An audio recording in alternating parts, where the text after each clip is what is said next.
Hello, you're in time for the handshake here in New Vision TV with Milene Komjisha. I'm joined by Paul Bushalizi. Paul, welcome to the show. Thank you. Why do you look grumpy today? Do I? Yeah. It's a long week. I hope we cheer you up. Let's see. So recently, the Continental Free Trade Area Agreement was signed by a number of African countries. Some, of course, refused to go and sign. So this agreement is supposed to combine 1.2 billion people who, with a combined GDP. Now, I'm getting these things. I need to get them right. With a combined GDP of more than $2 trillion US. Are we not just dreaming? No, I mean, essentially, what this agreement is supposed to do is to, open the borders to the free movement of goods and services around the continent, like happened to the East African community already. Yeah, so that's when they talk about 1.25 billion as a market. That's what they're talking about. And the combined economies of those 44 countries would make be about $2 trillion. Yes. Wow, but that's a lot. Can we really? Is this something we can really work with? No, absolutely. I mean, it's a good goal to aim for. Our experience in Uganda with setting up the East African community shows that it takes a lot of hard work. It takes a lot of back and forth and concessions and all that kind of business. Yeah. So of the 44 countries that signed that agreement, you can imagine if it took East African community, almost 20 years to get to where we are now, how long will it take 44 countries? So there's a lot of work, a lot of hard work ahead. What are the good? What is that good thing we should look out for in this agreement? No, I mean, the first thing that's going to happen is that there's going to be more trade between the countries. There was trade. There was trade, but it was not much. They say that the African continent, the countries of the African continent, the trade within themselves only accounts for 13% of all the exports.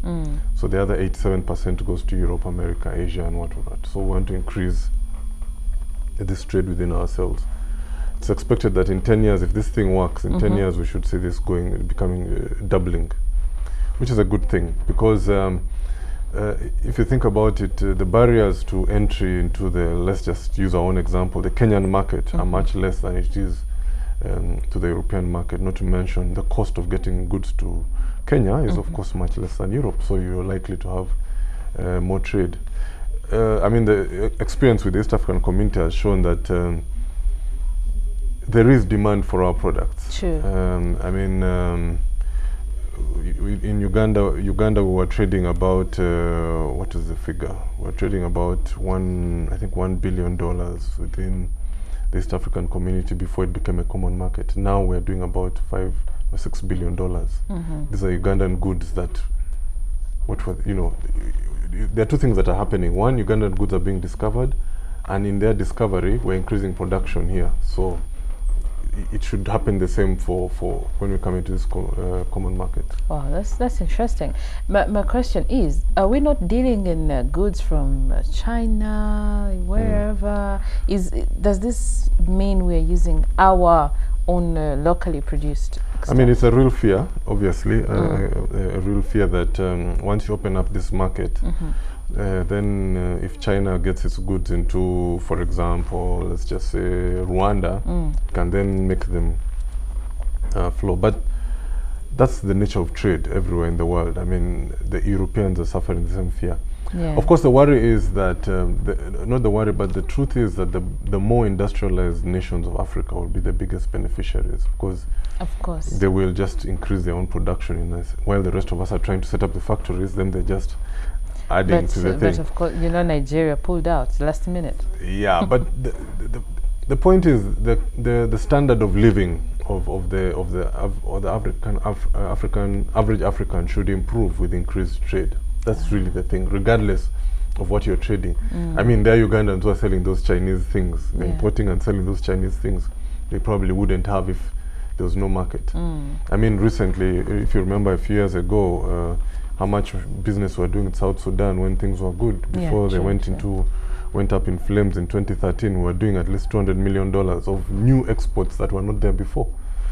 Now, of course, you can argue that some of these were like cars and all stuff, but they were done by Ugandans, so Yeah. trade is created anyway. Wow, Some values wow. are created anyway. This is a huge undertaking. It's huge, it's huge, it's huge.